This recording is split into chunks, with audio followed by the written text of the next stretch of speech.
Jail Road police station. फिर्यादीचे नाव वैजयंती सोमनाथ पाटील, वय वर्ष 40, राहता मुक्काम पोस्ट तीर्थ करझोळ, तालुका दक्षिण सोलापूर. आरोपीचे नाव तुकाराम वासुदेव वाघमारे, स्वाती तुकाराम वाघमारे, ॲडव्होकेट अविनाश काळे.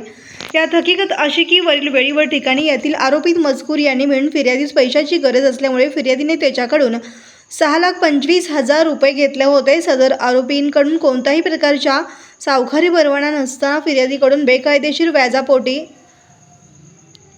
25,99,750 रुपये रक्कम बँकेमार्फत व तसेच तालुका अक्कलकोट येथील गट नंबर